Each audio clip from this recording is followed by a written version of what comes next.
Join us as we go to Yoder's Amish restaurant, celebrated for its home-style cooking, offering a variety of traditional Amish and Mennonite dishes.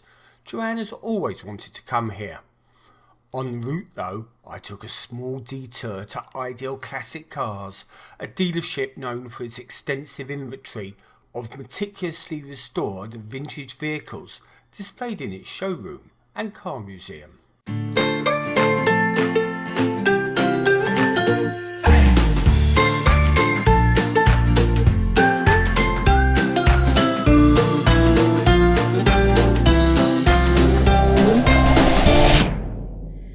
Everybody.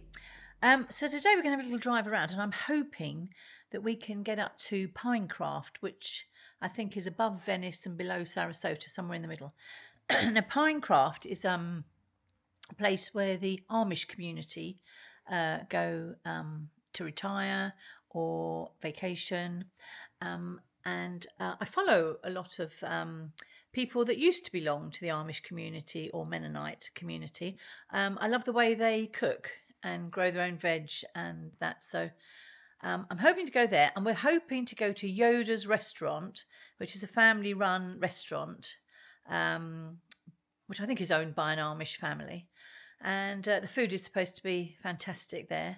And so I thought you might like that, and we'll take you along and see what it's like. So let's see. Whilst working out a route to Yoders, I happened to find a little place that I also wanted to visit. So, a short negotiation later, and here we are, at Ideal Classic Cars. This place is totally free to get in, and is an exhibition of classic American cars and a few novel items. There used to be an American classic GM car museum in Punta Gorda, which is very near where we're staying. It was called Muscle Car City and was established in an old Walmart store. It charged for entry. It was very expansive, with loads of space between the cars, and included many iconic vehicles, all of which were in pristine condition. It was the largest GM muscle car museum in the country, with over 200 cars, a 60s themed diner, and a memorabilia store selling interesting stuff, as Joanne would say. That was a lovely place to visit, and something I tended to do on my own. Cars just don't seem to generate the same feelings for Joanne. So that is why we're here today, in Venice, a short distance from where we're staying, and en route to the Pinecraft Amish community in Sarasota. Or at least that's why I'm here today, because as you probably know, I enjoy looking at cars. But then, I also enjoy good food, so Yoders will be a welcome tryout for us. This place is probably about a third of the size that Muscle Car City had been, and it has about half the cars. It's a local business that sells, restores and maintains classic cars. The museum is also the showroom, and because of that, the stock changes and the museum changes. It's been going for about 5 years now, and the reduced space means that the vehicles are squeezed in and there's actually very little walking room between the cars. We did find that we needed to be very proximity aware, so as not to inadvertently risk damaging the cars, particularly with bags or cameras over the shoulder. The cars include track cars, muscle cars, trucks, a couple of European models and a few novel film pieces. They mainly span a 50-year window from the 1920s to the 1970s and are also kept in pristine condition.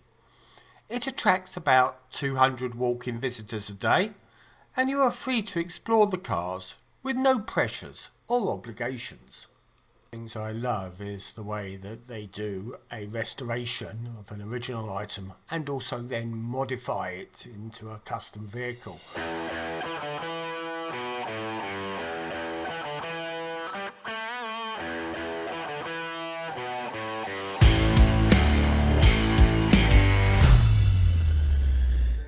Steve in seventh heaven.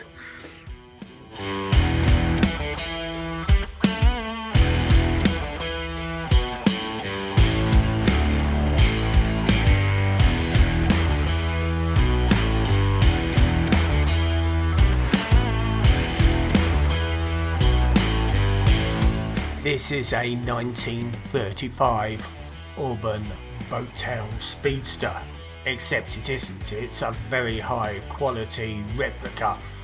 I remember seeing a car very much like this sat outside the Hilton in Park Lane when I was a teenager and marvelling at the exhaust.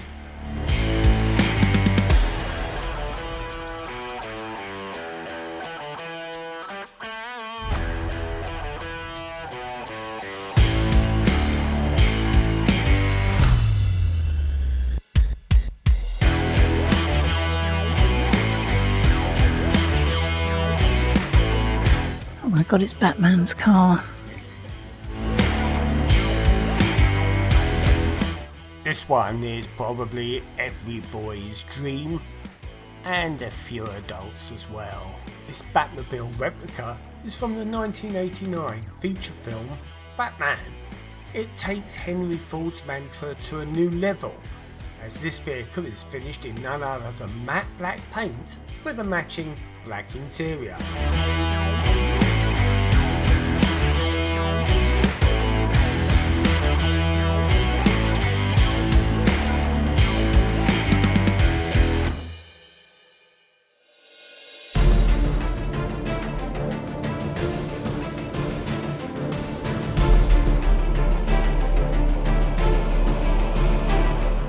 This automobile is breathtaking in every sense. It's packed with remarkable and very essential features, such as machine guns that can be raised, lowered and fired with propane gas and oxygen, very useful on the odd occasions you need them. It also has a functional afterburner. Don't worry about rear visibility, as it has a rear-facing camera with a monitor. Powered by a V8 engine, this Batmobile offers exceptional drivability and reliability. Additionally, it boasts a full air ride suspension, so you get a really smooth ride. This wasn't the only Batmobile. They now have a metal construction replica of the Dark Knight Tumbler Batmobile from 2008. Unfortunately, that one wasn't out on the display.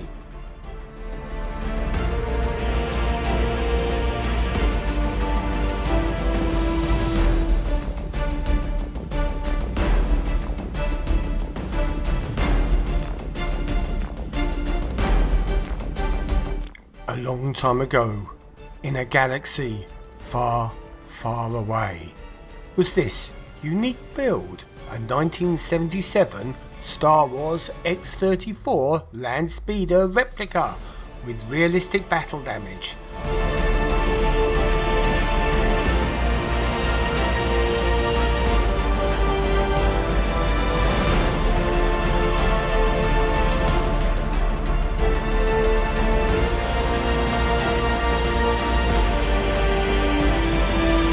This vehicle actually moves. It has an electric golf cart underpinnings. I don't think that will get up to the speed of the films though.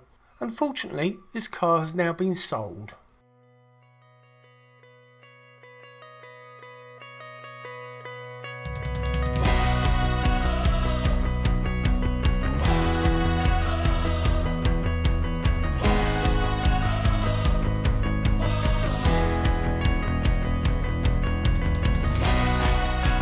There were a number of cars that were by Factory 5, and I looked them up when I got back to the villa, and they are a component car company, and basically you build your own. This lovely GTM is not available at the moment, which is a real pity because it's a lovely looking car.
There are a number of 1950s cars in the museum, and I love their extravagance and ostentatious looks, which indelibly anchors them in the era.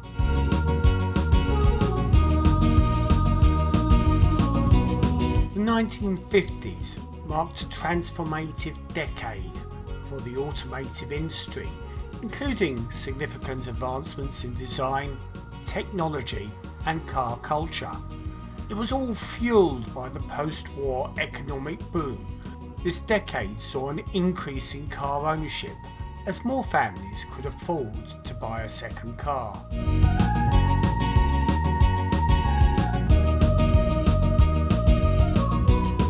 The cars of the 1950s were known for their flamboyant and bold designs. They included features like tail fins, chrome detailing, two-tone paint schemes.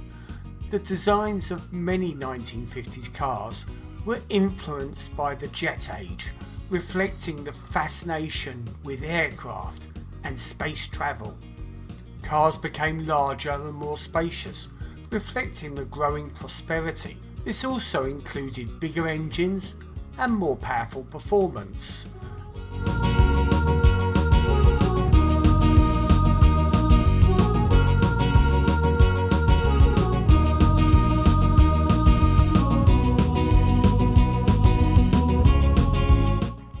The 1950s saw the widespread adoption of automatic transmissions, power steering and power brakes, making driver easier and more accessible to a broader audience. This was even more so in the US than it was in places like the UK. Also, air conditioning, while still a luxury, started to become an available option in cars, obviously enhancing comfort, especially in the warmer climates.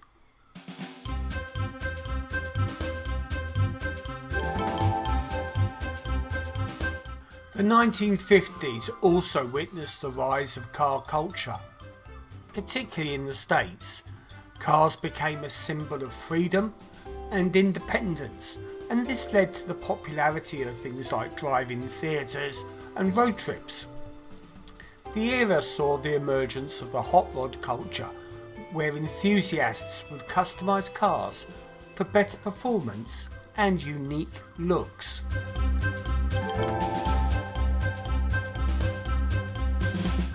With the baby boom in full swing, there was also a shift towards larger family cars.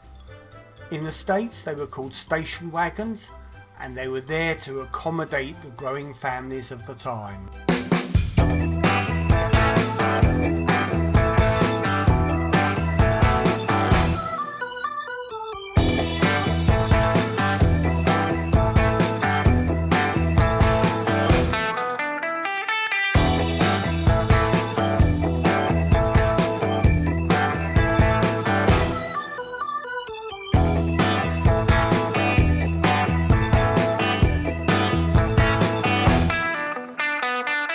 Nice to see an Austin Healey 3000 here, really nice. Condition of all these cars is absolutely superb. The Shelby Cobra is known as the AC Cobra in the UK and is notorious for being the car that caused the 70-mile-an-hour speed limit to be introduced.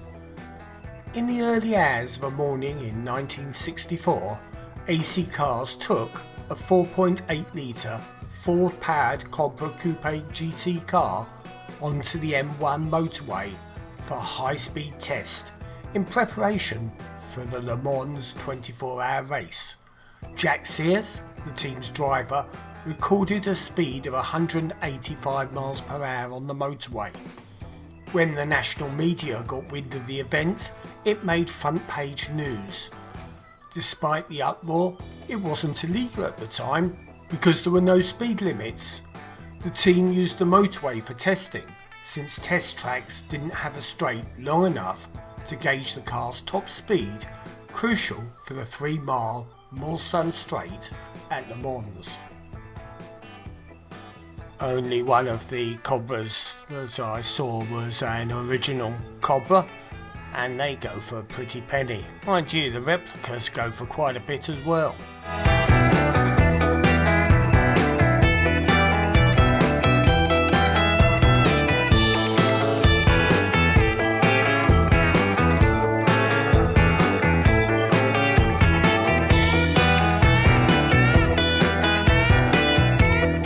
The 1960s cars were characterised by innovation, style and some significant cultural shifts. While still stylish, cars in the 1960s became far more streamlined compared to the flamboyant designs of the 1950s. The excessive tail fins and chrome detailing were toned down in favour of cleaner lines and more refined aesthetics. 1964 saw the birth of the muscle car with the Ford Mustang. This created a new class of cars and became an instant classic. These high-performance vehicles were fitted with a powerful engine, often a V8, designed for straight-line speed and power. There was also a growing demand for smaller, more fuel-efficient vehicles, leading to the popularity of compact and subcompact cars. The 1960s counterculture movement influenced car design and marketing with a focus on freedom, rebellion and individuality. The iconic Volkswagen Beetle became a symbol of the counterculture movement.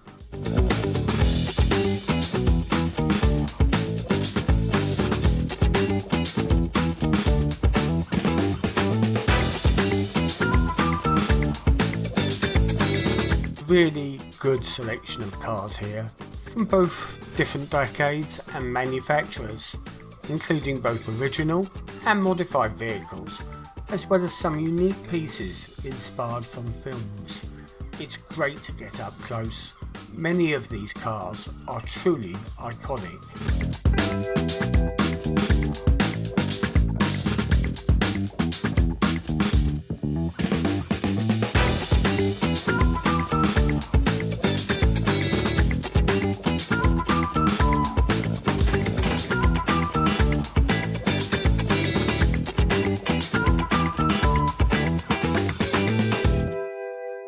I thoroughly enjoyed that. We spent about 90 minutes looking around. I could have stayed longer, but for some reason Joanne wanted to get on to our next stop, Yoders, so we better go.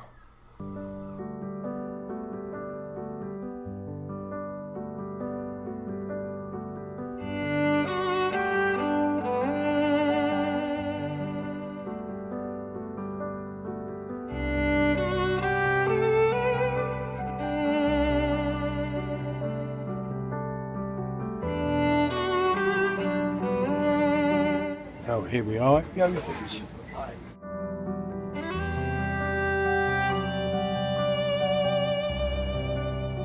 Joanne is studying the menu. I know what I'm having. Do you know what you're having?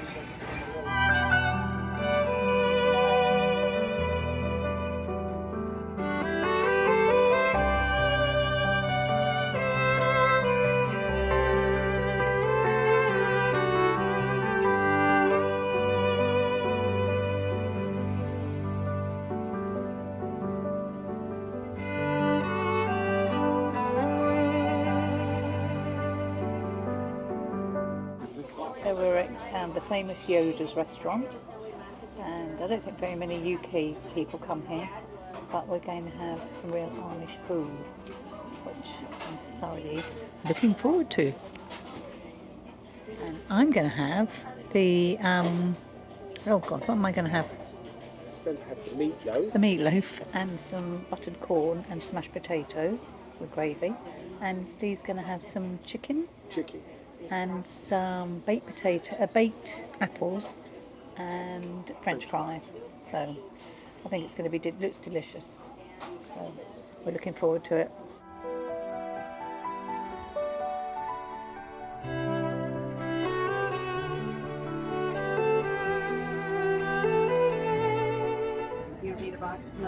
Very nice.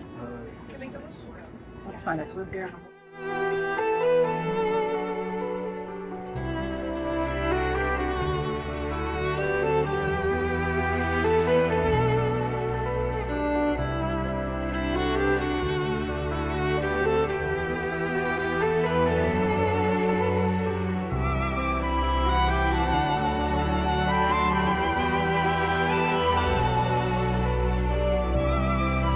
I've got butterscotch cream pie.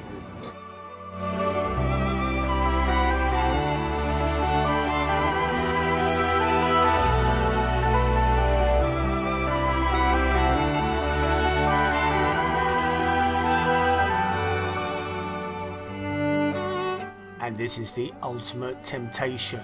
All these lovely desserts set out in a display cabinet.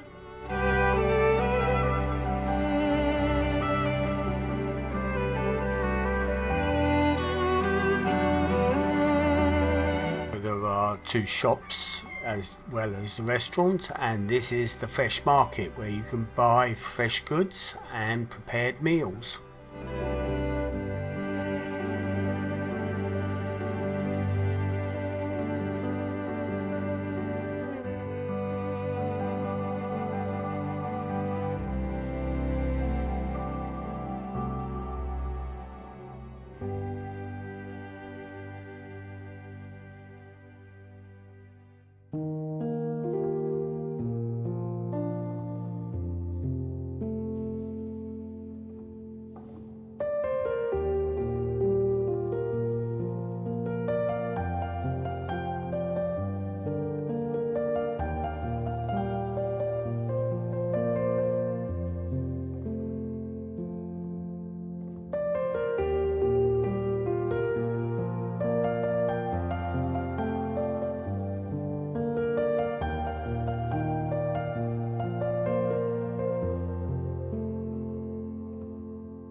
This is the second shop. It's a gift shop and it sells a number of unique items. I think some of the items are actually handmade.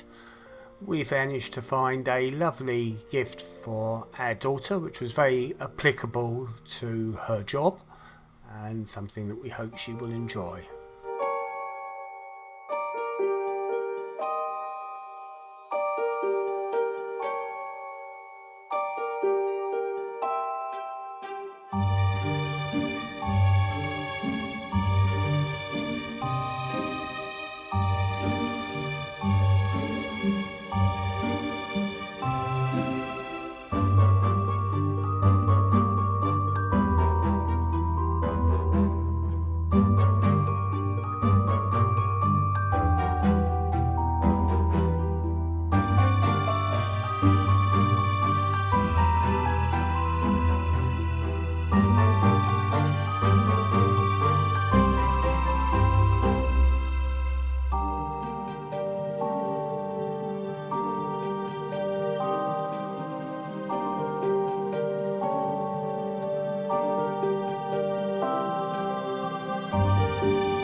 So Yoders was absolutely great.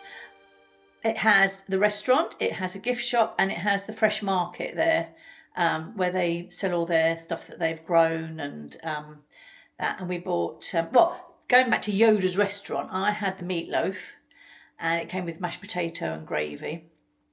And Steve had the fried chicken, and he really liked that. And then you get the Yoder bread, and you get their famous apple butter, which you squeeze onto the bread and you eat, and it's absolutely gorgeous. And then because we were there, we don't normally have a dessert, but we had to have a dessert. So we had, I'm just going to check. What did you have, Steve? I had a blueberry and apple pie. He had a blueberry and apple pie, apple crumble. And I had, it was like a pecan toffee cream pie, which they're famous for their pies. And then we went into the gift shop, which is very good. And then we went into the fresh market, and you could buy things already done that you just shove in the oven. So we bought meatloaf and mashed potato and gravy. And what was the other one we bought? It was a noodles. Oh yeah, beef noodle type thing. So English people, noodles over here in America is not like we would think of noodles. It's actually pasta. So it was a beef and pasta dish. So we're going to enjoy those. So I can recommend going to Pinecraft. There's other restaurants there, but I think Yoders is the famous one. So you need to go to Yoders. And it doesn't take very long. And it's really good.